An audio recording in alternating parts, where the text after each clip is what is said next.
আমাদের ইনফ্লেশন ওই পর্যন্তই শেষ। এরপরে আমাদের আসছে পভার্টি। নেক্সট যে চ্যাপ্টারটা আমরা পড়বো সেটা হচ্ছে পভার্টি। ঠিক আছে, দারিদ্রতা। পভার্টি দু রকম হয়, একটা হচ্ছে অ্যাবসলিউট আর একটা হচ্ছে রিলেটিভ। অ্যাবসলিউট কি, যে কোনো নিত্য প্রয়োজনীয় জিনিস, এসেনশিয়াল গুডস আমরা পাচ্ছি কিনা, কারা পাচ্ছে এই জিনিসগুলো আর কারা পাচ্ছে না, একদম নিত্য প্রয়োজনীয় জিনিস, সেগুলোকে সেই দিয়ে যখন পভার্টি মাপা হয়, যে কোনো জিনিস এ পাচ্ছে আর কে পাচ্ছে না, তখন তাকে বলা হয় অ্যাবসলিউট পভার্টি। যে পাচ্ছে না সে অ্যাবসলিউট পভার্টির মধ্যে আছে। আর রিলেটিভ পভার্টি মানে কি, আর একটা দেশের সাপেক্ষে আমাদের দেশের জনগণরা কি পায়, বা আরেকজনের সাপেক্ষে পাশের বাড়ির লোকটার সাপেক্ষে তার পাশের বাড়ির লোকরা কি পায়, ওরা কি পাচ্ছে আর এরা কি কি পাচ্ছে না। তার মানে যারা পাচ্ছে না তুলনামূলক তারা পুরো, সেই জন্য রিলেটিভ। রিলেটিভ কথার অর্থই হচ্ছে তুলনামূলক। তাহলে পভার্টি বা দারিদ্রতা দু রকম ভাবে মাপা হয়, এবং সেই অনুযায়ী পভার্টিকে দুটো নাম, একটা হচ্ছে অ্যাবসলিউট পভার্টি আর একটা হচ্ছে রিলেটিভ পভার্টি। তাহলে বেসিক নিডস মিটছে কিনা কোনো মানুষের, তার ক্যালোরি ইনটেক কত সেটা দিয়ে মেজার করা হয়। একদিনে সে কত খায়, বা এক বছরে একজন মানুষ কত খাচ্ছে, কত ক্যালোরি তার মধ্যে যাচ্ছে, সেটা দিয়ে বিচার করা হয়। এটাই তার বেসিক নিডস, খাদ্যটা। ক্যালোরি ইনটেক দিয়ে অ্যাবসলিউট পভার্টি মাপা হয়। ঠিক আছে। আর রিলেটিভ পভার্টি হচ্ছে মেজার্স ইনইকুয়ালিটি। এটা হচ্ছে ক্যালোরি ইনটেক। অ্যাবসলিউট পভার্টি বলতে যারা ক্যালোরি ইনটেক পাচ্ছে না এতটা, তারা পুয়ার। আর রিলেটিভ পভার্টি কি, মেজার্স ইনইকুয়ালিটি, যে এর তুলনায় এ কত বেশি পাচ্ছে, এই বাড়ির তুলনায় পাশের বাড়িটা কত কম পাচ্ছে, তাহলে ইনইকুয়াল কতটা, সেই ইনইকুয়ালিটি মাপার জন্য রিলেটিভ পভার্টি ইউজ করা হয়, একটা মানুষের সাথে আরেকটা মানুষের ইনইকুয়ালিটি মাপার জন্য। আর বেসিক নিডস মাপার জন্য অ্যাবসলিউট পভার্টি সিস্টেমটা ব্যবহার করা হয়। তো এইটা পুরো মনে রাখতে হবে, এটা পরীক্ষা আসে। এই লাস্ট ইয়ারও মনে হয় ডব্লিউবিসিএস মেন্সে এসেছিল। রুরালের ক্ষেত্রে ক্যালোরি ইনটেক কত, গ্রামের মানুষের বেশি খাটনি, সেই জন্য তাদের 2400 কেসিএল কিলো ক্যালোরি খাওয়ার, এটা নিচে যারা পায় তারা পুয়ার। আরবানের লোকেদের কায়িক পরিশ্রম কম, সেই জন্য 2100 কিলো ক্যালোরি, এর নিচে যারা পায় তারা পুয়ার বলে, বিপিএল বলে, বিলো পভার্টি লাইন বলে না। এই যে ক্যালোরি ইনটেকের ভিত্তিতে হয়েছে, যে যারা এই 2400 কেসিএল পায় না পার ডে, আবার কিছু একটা হবে, তারা হচ্ছে কি, পুয়ার। আরবানের ক্ষেত্রে যারা 2100 নিচে পায় তারা পুয়ার। ওভারঅল যদি দেখি সারা দেশে, তাহলে 2250-এর নিচে যারা পায় তারা হচ্ছে বিপিএল। এইটা দিয়ে বিপিএলটা মাপা হয়। বিপিএল কারা, বিলো পভার্টি লাইন কারা, যারা 2250 ক্যালোরির নিচে ক্যালোরি ইনটেক করে, তাদেরকে বিপিএল বলা হয়, বিলো পভার্টি লাইন। নেক্সট,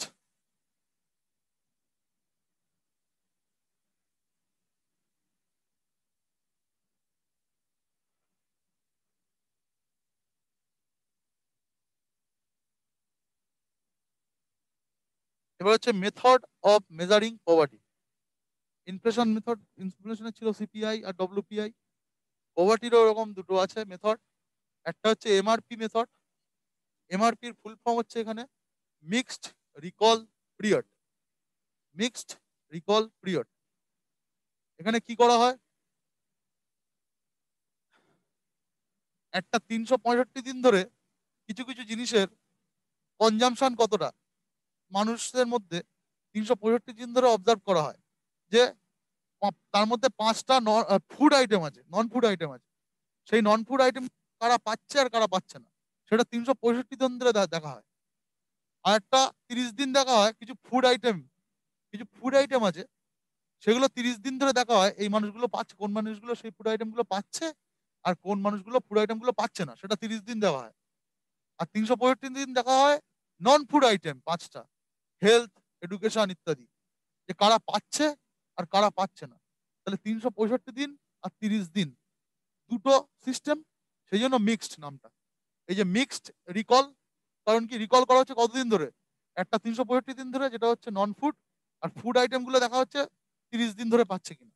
তাহলে এই দুটো পদ্ধতির মিশ্রণ বলে এর নাম হচ্ছে মিক্সড রিকল পিরিয়ড, MRP। দেখে দেখা যারা পাচ্ছে না তারা পুয়ার, এবং যারা পাচ্ছে 365 দিন ওই জিনিসগুলো পাচ্ছে এবং 30 দিন এই জিনিসগুলো পাচ্ছে, তারা পুয়ার নয় বলে গণ্য হয়। তাহলে এই পদ্ধতিতে মাপা হয় পভার্টি। আর একটার নাম হচ্ছে URP, ইউনিভার্সাল রিকল পিরিয়ড। এখানে বলছে all items are collected for a 30 days recall. এখানে দুটো পদ্ধতি নেই, এখানে যেমন 365 দিনের কিছু জিনিস আর 30 ডেজের কিছু জিনিস, কিন্তু এখানে অনলি 30 ডেজ মাপা হয়। যা জিনিস মাপা হয় 30 ডেজের জন্যই মাপা হয়, সেই জন্য ইউনিভার্সাল রিকল পিরিয়ড, এখানে মিক্স ব্যাপারটা নেই। এরপরে আসছে HCR, হেড কাউন্ট রেশিও বা পভার্টি ইনসিডেন্ট রেশিও কি? হেড কাউন্ট রেশিও বা পভার্টি ইনসিডেন্ট রেশিও কি? বলছে টোটাল পপুলেশন দেশের এবং total number of people below poverty line, মানে টোটাল বিপিএল পিপল আর টোটাল যে মানুষ আছে দেশে পপুলেশন, তার পার্সেন্টেজ 100 দিয়ে যদি গুণ করি তাহলে যেটা পাবো সেটাকে পাবো হচ্ছে, আমরা বলবো HCR, হেড কাউন্ট রেশিও। ঠিক আছে, মানে দেশের মানুষের কত পার্সেন্ট বিপিএল এর মধ্যে আছে, এটাই হচ্ছে HCR, মানে কত পার্সেন্ট মানুষ বিপিএল দেশে, সেটাকে বলা হয় HCR। ঠিক আছে, এগুলো মাপা হয়, এগুলো পরীক্ষা আসে না সাধারণত, কত আছে না আছে এগুলো জানার দরকার নেই। HCR কি কি মাপতে ইউজ হয় এটুকু জানলেই যথেষ্ট। মানে এই বছর কত এগুলো আসে না।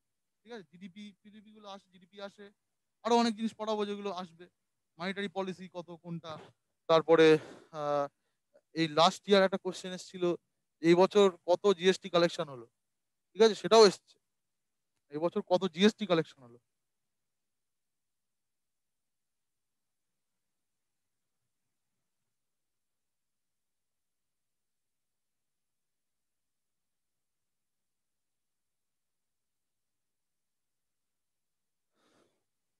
কিছু ইনফরমেশন বলছে, India has reduced its poverty rate to 12.4% as per 2011-12 from 21%। World ব্যাংকের রিপোর্ট অনুযায়ী বলছে আগে ইন্ডিয়ার পভার্টি রেট ছিল 21%, যেটা বর্তমানে 2011-12 সালের রিপোর্ট অনুযায়ী 12.4% এসছে। এটা ওয়ার্ল্ড ব্যাংক যেহেতু বলেছে সেই জন্য একটা ইম্পর্টেন্ট জিনিস, অ্যাকর্ডিং টু ওয়ার্ল্ড ব্যাংক কত জিজ্ঞেস করতে পারে, 12.4%। আচ্ছা, পভার্টি নিয়ে কি কি করা যেতে পারে পভার্টি থেকে মুক্ত করার জন্য? ওই আমাদের গরিবি হাটাও বলে একটা স্লোগান উঠেছিল 4 নম্বর প্ল্যানিং এ, 5-এ গিয়ে সেটা আরো বেশি করে ইমপ্লিমেন্ট করা হয় ইন্দিরা গান্ধীর সময়, মিসেস ইন্দিরা গান্ধীর সময়। তো এই যে পভার্টি কিভাবে দূর করা যায়, পভার্টি থেকে মুক্তি দেওয়ার জন্য কি কি স্কিম করা যায়, ঠিক আছে, এরকম জিনিসগুলো করার জন্য গভর্নমেন্ট কিছু কমিটি তৈরি করেছিল। তো আমাদের পরীক্ষা আসে এটা কি রিলেটেড কমিটি, এই কমিটিটা কিসের জন্য তৈরি হয়েছিল? তো পভার্টি রিলেটেড যে কমিটিগুলো দেশে তৈরি হয়েছিল, ইম্পর্টেন্ট কিছু কমিটি, তার নামগুলো কিন্তু মাথায় রাখতে হবে। সেগুলো আমি বলে দিচ্ছি। পিডি ওঝা কমিটি, ঠিক আছে, এই 2200 কিলো ক্যালোরি, আমি বললাম না ওভারঅল ক্যালোরি ইনটেক, এটা আসে পরীক্ষায়, 2200 কিলো ক্যালোরি অনুযায়ী কিন্তু বিপিএল তৈরি হয়। যারা 2200 ক্যালোরির নিচে পায়, 2250 কিলো ক্যালোরির, তারা বিপিএল। তো এই যে এটা কে প্রেসক্রাইব করেছিল? পিডি ওঝা, যে এত পেলে, এত ক্যালোরি পেলে তবে সে পুয়ার নয়, এটা পিডি ওঝা বলেছিলেন। এসব মুখস্থ করার দরকার নেই, তিনি বলেছিলেন রুরাল পভার্টি আছে 21.8%, আরবান 7.6, এসব মুখস্থ করার কোনো দরকার নেই। হোল ইন্ডিয়া 44%, এসব আসবে না। পিডি ওঝা কমিটি কি নিয়ে হয়েছিল? পভার্টি নিয়ে। এবং 2250 কিলো ক্যালোরি কোন কমিটির সুপারিশ? পিডি ওঝা কমিটির সুপারিশ। এইটুকু মাথায় রাখলেই হবে। টেন্ডুলকার কমিটি, ঠিক আছে, তারপরে কোন সালে হয়েছিল এটা মাথায় রাখতে হবে, 11-12-তে হয়েছিল। এরা বলছে এই তেন্ডুলকার কমিটিটা, এর আগে যা কমিটি হয়েছিল সবাই এই ক্যালোরি ইনটেক দিয়ে পভার্টি বিচার করতো, কে কত ক্যালোরি খাবার পাচ্ছে আর কে পাচ্ছে না। এই কমিটি প্রথম, mister Tendulkar move from calorie based to expenditure based poverty. এরা কি করলো, আগে ক্যালোরি দিয়ে কে কত খাচ্ছে সেই সেই সে পুয়ার, আর কে পাচ্ছে না সে পুয়ার, আর যে পাচ্ছে সে পুয়ার নয়, এই বিচার করা হতো ক্যালোরি ইনটেক দিয়ে। কিন্তু তেন্ডুলকার কমিটি প্রথম এক্সপেন্ডিচার, দেখুন মানুষের খরচ, কার কত খরচ, সেই দিয়ে তার পভার্টি, সে পুয়ার কিনা, সে গরিব না সে বড় লোক, সেটা বিচার করেছিল। তাহলে ক্যালোরি ইনটেক থেকে সে সরে গিয়ে দেখলো খরচে, দেখা যাচ্ছে খাচ্ছে না সে ইচ্ছা করেই স্লিম ফিগার ধরে রাখার জন্য, এদিকে আহ, দামি দামি গাড়ি ঘড়ি গাড়ি কিনছে, তাহলে সেও তো মানে পুয়ার তো বলা যায় না তাকে, হতেই পারে। তো তিনি এই প্রথম ক্যালোরি ইনটেকের বদলে এক্সপেন্ডিচার দিয়ে বিক্রি করে, মানে হিসাব করে। ঠিক আছে।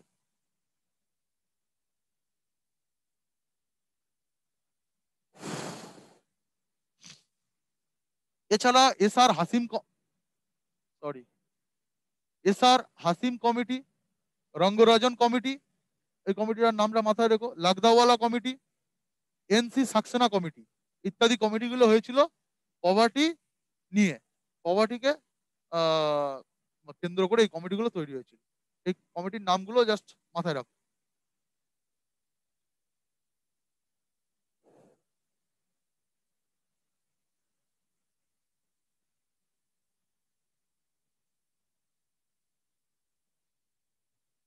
এরপরে আমরা যাব আনএমপ্লয়মেন্ট। আনএমপ্লয়মেন্ট হচ্ছে, আনএমপ্লয়েড কাদের বলা যায়, নাম্বার অফ আনএমপ্লয়েড সমান যে লেবার ফোর্স আছে minus work force. Labour force minus work force করলে আমরা নাম্বার অফ আনএমপ্লয়েড কতজন আছে দেশে পাই। তার মানে দেশে যা লেবার ফোর্স আছে তার থেকে কতজন কাজ পেয়েছে সেটাই সমান আনএমপ্লয়েড কতজন আছে বেরিয়ে যাবে।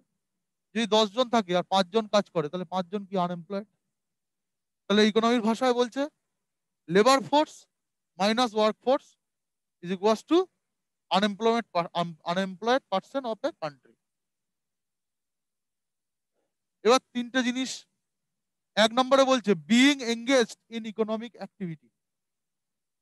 কিছু লোক ইকোনমিক অ্যাক্টিভিটিতে যুক্ত আছে, সার্ভিস সেক্টরে বা প্রাইভেট সেক্টরে বা ম্যানুফ্যাকচারিং সেক্টরে তারা কাজ করে।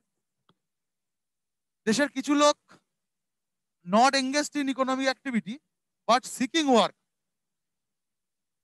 কিছু লোক তোমাদের মধ্যে কি আছে, কিছু লোক চাকরি করে আপনাদের মধ্যে, তো তারা কি ইকোনমিক অ্যাক্টিভিটিসে যুক্ত আছে। কিছু লোক ব্যবসা করে, তারাও ইকোনমিক অ্যাক্টিভিটিসে যুক্ত আছে। আবার কিছু লোক শুধু পড়াশোনা করে, কিছুই করে না, মানে এখনো চাকরিও করেন না বা ব্যবসাও করেন না কোনো, তারা কি চাকরি করার ইচ্ছা প্রকাশ করছে বা ব্যবসা করার ইচ্ছা প্রকাশ করছে কিন্তু এখনো পায়নি। তাহলে তারা এই 2 নম্বর category, not engaged in economic activities but seeking work. Okay. আর 3 নম্বরে আছে not engaged and not seeking. কিছু লোক আছে তারা যুক্তও না, আবার তারা কাজও করতে চায় না, শুধু লটারির টিকিট কাটে কবে 1 কোটি পাবো। ঠিক আছে। তাহলে তারা কোনো কাজে যুক্তও না আমার ইকোনমিতে, আবার তারা করতেও চায় না। তাহলে এই 3টে ধরনের লোক আমাদের দেশে আছে, যারা যুক্ত, যারা যুক্ত হতে ইচ্ছুক, আর যারা যুক্ত হতে ইচ্ছুক না। এই যে প্রথম দুটোকে আমরা এখানে পেয়েছিলাম না, লেবার ফোর্স আর ওয়ার্ক ফোর্স, এটা বোঝার জন্য এত কিছু, কাকে লেবার ফোর্স বলে কাকে ওয়ার্ক ফোর্স বলে। এই যে প্রথম দুটো ক্যাটেগরি, মানে যারা যুক্ত ইকোনমিক অ্যাক্টিভিটিসে এবং তারা যুক্ত হতে ইচ্ছুক, তাদের দুজনকে বলা হয় লেবার ফোর্স। লেবার ফোর্স মানে কারা, দেশের যারা ইকোনমিক অ্যাক্টিভিটিসে যুক্ত বা যুক্ত হতে চায়, তাদের যোগফল, এদেরকে বলা হয় দেশের লেবার ফোর্স। ওয়ার্ক ফোর্স কারা, যারা অলরেডি যুক্ত, এখানে যুক্ত হতে যারা চায় তাদেরকে এক্সক্লুড করে, যারা অলরেডি ইকোনমিক অ্যাক্টিভিটিসে যুক্ত, তাদেরকে বলা হচ্ছে ওয়ার্ক ফোর্স। ওকে। 2 নম্বর বলছে যারা আছে তারা তাহলে কি, এরা আনএমপ্লয়েড, মানে seeking, they are seeking but have not got. তারা কি হয়েছে, তারা হচ্ছে আনএমপ্লয়েড বলে গণ্য হচ্ছে। কিন্তু যারা চায়ও না, নট সিকিং, তাদেরকে তো আনএমপ্লয়েড বলা যায় না। তাই তো? চায় না, তাদের আনএমপ্লয়েড কেন বলবো? তাদেরকে বলছে নট লেবার ফোর্স। তারা কারা? জেনারেলি লটারির টিকিট যারা কাটে তাদের কথা বাদ দিয়ে জেনারেলি হয় বাচ্চারা এবং বয়স্ক লোকেরা, যারা চাকরি থেকে রিটায়ার হয়ে গেছে বা কোনো ইকোনমি অ্যাক্টিভিটিস থেকে রিটায়ার, সেই বয়স্ক লোকেরা এবং বাচ্চারা যারা এখনো পড়াশোনা ছোট, ঠিক আছে? তাহলে এরা পরবর্তীকালে হবে। তো এই যে এল্ডার্স অ্যান্ড চিলড্রেনরা, এরা হচ্ছে এই সাধারণত 3 নম্বর ক্যাটাগরিতে পড়ে। তাহলে লেবার ফোর্স কারা? ওভারঅল যারা যুক্ত ইকোনমি অ্যাক্টিভিটিসে, প্লাস তারা যুক্ত হতে ইচ্ছুক। আর ওয়ার্ক ফোর্স কারা? যারা অলরেডি যুক্ত, অলরেডি তারা কাজ করছে, ঠিক আছে? এই দুটো বোঝা গেল। তাহলে লেবার ফোর্স থেকে আমি যদি ওয়ার্ক ফোর্স বাদ দিয়ে দিই, তাহলে কতজন এমপ্লয়েড আনএমপ্লয়েড বেরিয়ে গেল। এটাই বোঝানোর জন্য এতগুলো। তাহলে পরীক্ষায় আসতে পারে কি এখান থেকে? লেবার ফোর্স আর ওয়ার্ক ফোর্সের ডিফারেন্স, ঠিক আছে? এর মধ্যে কোনটাকে লেবার ফোর্স বলবে, এই স্টেটমেন্টগুলোই তুলে দেবে, দিয়ে বলবে who among them are work force are considered as work force, তাদেরকে এখানে ওয়ার্ক ফোর্স বলে কনসিডার করা হবে। এই 3টে স্টেটমেন্ট তুলে দেবে, দিয়ে একটা উল্টোপাল্টা স্টেটমেন্ট দিয়ে দেবে 4 নম্বরে, ঠিক আছে? ক্লিয়ার তো? সকলের ক্লিয়ার? ঠিক আছে, অল ক্লিয়ার।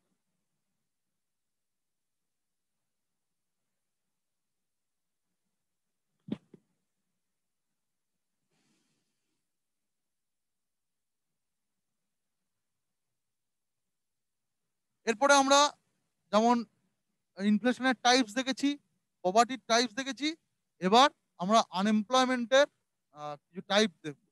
এগুলো খুব পরীক্ষায় আসে, বিশেষ করে এই আনএমপ্লয়মেন্টের টাইপগুলো খুব ইম্পর্টেন্ট। হ্যাঁ, প্রথমত আসছে structural unemployment. Structure of the country is responsible for unemployment. তো আমাদের দেশের স্ট্রাকচারটা এমনই যে এখানে আনএমপ্লয়মেন্ট হচ্ছে, ঠিক আছে? তো এই যে মানে যখন দেশের স্ট্রাকচার স্ট্রাকচার যখন দায়ী থাকবে কোনো আনএমপ্লয়মেন্টের জন্য, তখন সেটাকে বলা হচ্ছে স্ট্রাকচারাল আনএমপ্লয়মেন্ট। তার মানে আমাদের দেশের কি ওই স্ট্রাকচারটা নেই। কোনটার?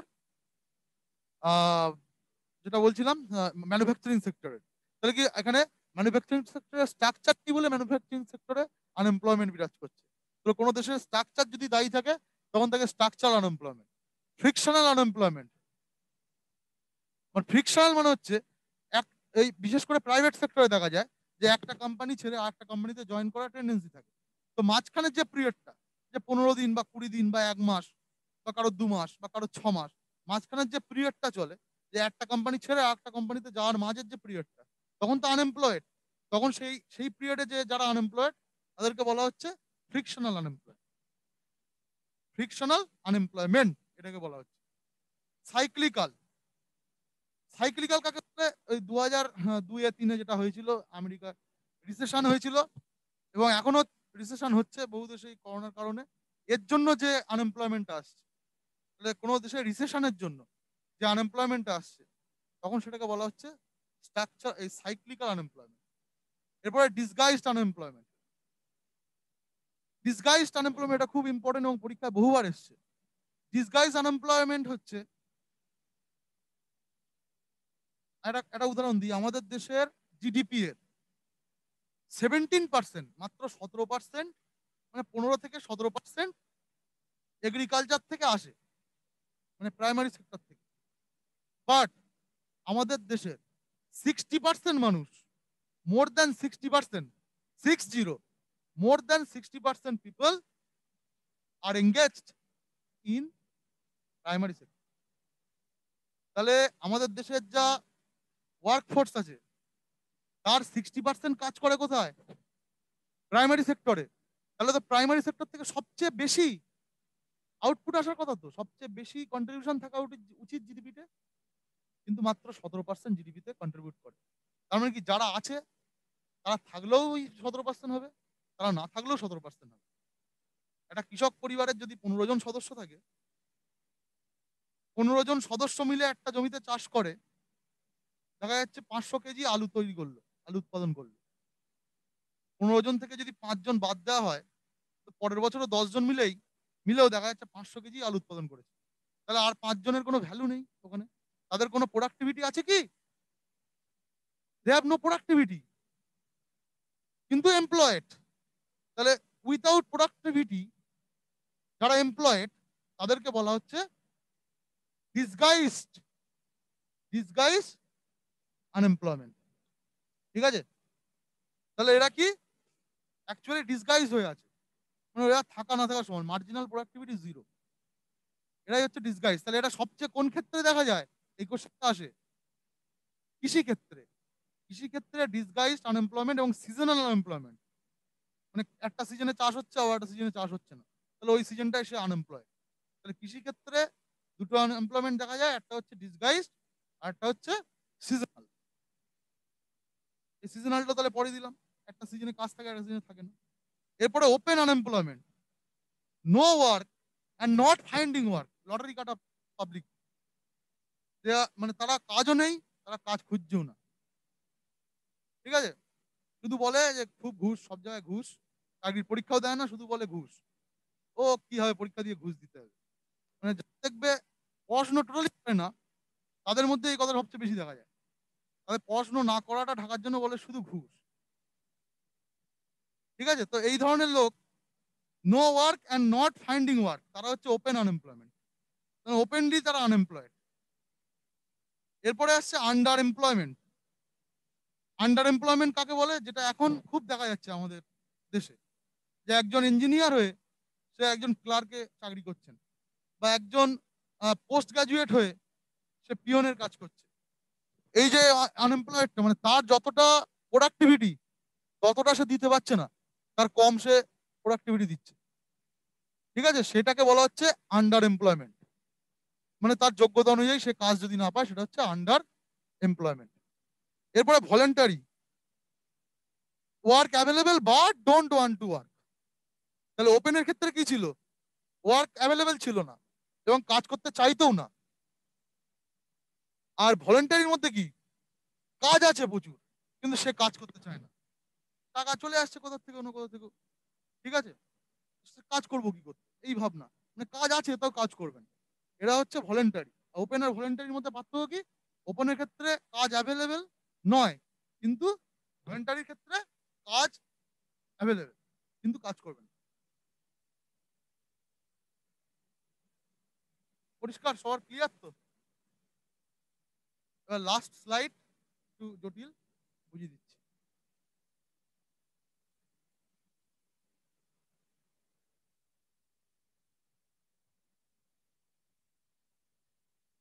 আচ্ছা, আগে আমরা দেখেছি ফিলিপ কার্ভ, সেটা কিসের সাথে ছিল? ইনফ্লেশন অ্যান্ড আনএমপ্লয়মেন্টের সাথে যুক্ত ছিল। এবার যে কার্ভটা দেখবো, লরেঞ্জ কার্ভ এবং জিনি কোএফিসিয়েন্ট বা গিনি কোএফিসিয়েন্ট, এই দুটো কি জিনিস এইগুলো আমরা দেখবো। এগুলো পরীক্ষায় আসে একই রকম কোশ্চেন, যে Lawrence curve is the graphical representation of dash, বলে দুটো সম্পর্ক দেবে। বা ঠিক আছে, বা কার্ভটা কেমন দেখতে, এরকম এরকম ধরনের আসে, মানে উত্তল না অবতল, এইসব কোশ্চেন আসে। আগেরটা কেমন ছিল? এরকম, এটাকে উত্তল না অবতল বলো? অবতল। ঠিক আছে, এটাও অবতল। তাহলে লরেন্স কার্ভটা কি? আমরা দেখতে পাচ্ছি এখানে একটা বার কি দেখাচ্ছে? ইনকাম। এটা ইনকামকে দেখাচ্ছে, লিখলাম 10, 20, 30, 40, 50। 10, 20, 30, 40, 50। তাহলে এটা এইটাকে ইনকামকে ইন্ডিকেট করছে, এই অ্যারোটা, এই অ্যারোটা পপুলেশনকে ইন্ডিকেট করছে। ঠিক আছে? আর এই যে দাগটা, এই যে দাগটা, এটা বলছে 50 জন লোক 50 টাকা ইনকাম করছে। দেখো, 50টা লোক আছে, এই যে দাগটা কি হচ্ছে? 50 টাকা ইনকাম করছে। তাহলে কি ইকুয়ালিটি আছে? 50 জন লোক দেশের যদি 50 টাকা ইনকাম করে, সবাই 1 টাকা করে, তাহলে কি ইকুয়াল বলা যায়? তাদের ইনকামটা কি ইকুয়াল তো? সেই জন্য এই লাইনটাকে বলা হচ্ছে লাইন অফ ইকুয়ালিটি। এটা কোনো দেশেই সম্ভব না, যে যে কজন মানুষ ততই ইনকাম, তাদের সমান ইনকাম, সেটা কোনো দেশেই সম্ভব না। এই যে লাইনটাকে বলা হচ্ছে লাইন অফ ইকুয়ালিটি। আর এই যে লাইনটা, এটা হচ্ছে লাইন অফ ইনইকুয়ালিটি। 40 জন মানুষ 20 টাকা ইনকাম করছে, 30 জন মানুষ 25 টাকা ইনকাম করছে। 20 জন মানুষ দেখতে পাচ্ছি 30 টাকা ইনকাম করছে। 10 জন মানুষ দেশের দেখতে পাচ্ছি 50 টাকা ইনকাম করছে। তাহলে দেশের 10 জন মানুষ 10 জন মানুষ দেশের 50 টাকা ইনকাম করছে। আর দেশের আর বাদ বাকি 40 জন মানুষ দেশের ধরো এই 10 জন মানুষ 40 টাকা ইনকাম করছে। আর এতজন মানুষ মানে 20 থেকে 50 মানে 40 জন মানুষ তারা দেশের আর বাদ বাকি 10 টাকা ইনকাম করছে, যেটা আমাদের দেশে প্রচুর আছে। মানে কিছু কিছু লোক আম্বানি আদানি এরকম ধরনের কিছু কিছু লোক প্রচুর ইনকাম, আবার কিছু লোকের খাওয়া হচ্ছে না।